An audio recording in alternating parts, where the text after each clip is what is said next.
Sir problem হলো sir আমাদেরকে বলুন। না না আগে বলুন ভাই, ও যেভাবে কথা বলে না, সব ভুলে যাবে না। আমি ইউনিফর্ম পরে আসছি, আমার এই ইউনিফর্মের সম্মান আছে। আমি কাপুরুষ না, মরতে হলে এখানে মরবো, বাঁচতে হলে এখানে বাঁচবো। পরিষ্কার? তোমরা দয়া করে এমন কোনো কিছু করবে না, ভয় পায় স্যার শুয়ে পড়লাম গাড়ি চালায় দেন এই করে, এগুলো কেমন কথা? কোন কে, আমি কি অফিসার? আমি তোমাকে কেন গাড়ি চালাবো?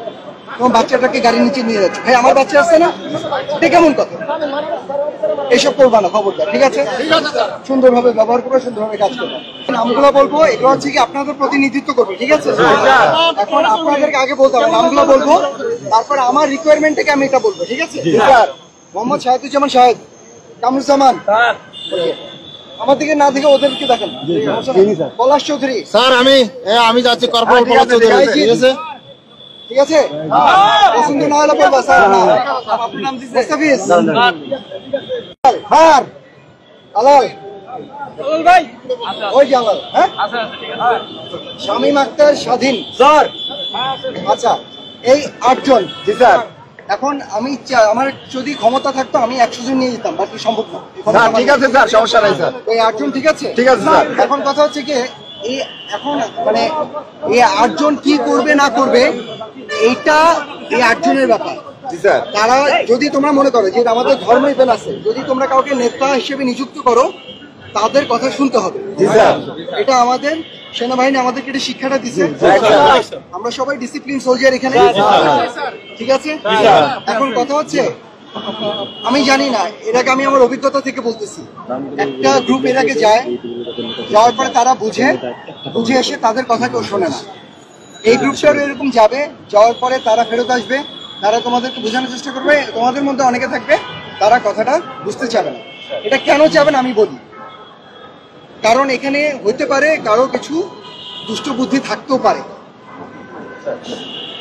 ভাঙলে মানে ডিভাইড অ্যান্ড রুল বলে একটা কথা আছে, ঠিক আছে? আমি একটা কথা বলবো, এখানে আমরা আলাদা আলাদা প্ল্যাটফর্ম না, আমরা সবাই একই প্ল্যাটফর্ম, ঠিক আছে? এখানে আমরা অমুক তমুক এই সেই এগুলো কিছু নেই, ঠিক আছে? তো আগে তোমরা আমাকে কথা দিতে হবে, এই 8 জন ওরা যে সিদ্ধান্ত নিয়ে আসবে, সিদ্ধান্ত না, ওরা তো সিদ্ধান্ত ওদের দেওয়ার ক্ষমতা আছে, সিদ্ধান্ত কে দিবে? আমাদের ঊর্ধ্বতন কর্মকর্তা ওনারা দিবে। এই 8 জন যারা আছে ওরা যে জিনিসটা বুঝে আসবে, এটা তোমাদেরকে সুন্দর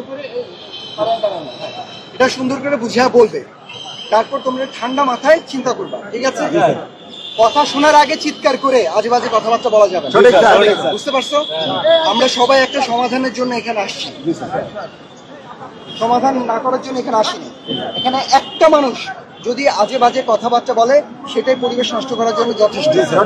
তো একটা কথা বলি, আমি এখানে কথা বলতেছি, আমার বাইরে যদি কেউ একটা টিটকারি দিয়ে যাও, আমার কি কথা বলার মানসিকতা থাকবে?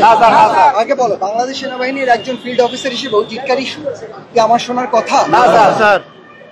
এটা কি উচিত? আমার সম্মান রক্ষা করার দায়িত্ব কাদের? তোমাদের। তোমার সম্মান রক্ষা করার দায়িত্ব কার? আমার। সো এমন কোনো কাজ করবে না যাতে আমরা একজনের সম্মানটা নষ্ট হয়। এখন পর্যন্ত যেদিন থেকে বলো, এখন পর্যন্ত বাংলাদেশ আর্মি এমন কোনো কাজ করে নাই যাতে ইন্ডিভিজুয়াল সৈনিক ক্ষতিগ্রস্ত হয়। কারো কি গোপন কোনো তথ্য সব বলে দিছে? তোমরা অনেক আজেবাজে কথাবার্তা বলছো না, তোমাদের সম্মান কিন্তু এখন পর্যন্ত রেখে দেওয়া হচ্ছে। দয়া করে ভাইয়া, তোমরা আমার ছোট ভাই, আমরা একসাথে চাকরি করছি, এমন কিছু করো না যেখানে আমাদের সম্মান হানি হয়, পারস্পরিক সম্মান হানি হয়, ঠিক আছে? এখানে সবাই এইখানে থাকবা, ডানে বামে যাবা না, কারণ আমরা একটা আসলে ওনারা আমাদেরকে অনেক হেল্প করতেছে। আমি শেষ করি, তারপর তুমি বলো। হ্যাঁ, অনেক হেল্প করতেছে। এখন যে আমি এখানে দাঁড়াইছি, ওনাদের ফুলের গাছগুলো নষ্ট হচ্ছে, সবকিছুতে আমার জবাবদিহিতার ভেতরে থাকা উচিত। একটা মানুষ উপকার করতেছে, আমি যে অপকার করে যাই, তাহলে কি অকৃতজ্ঞের কাজ হলো?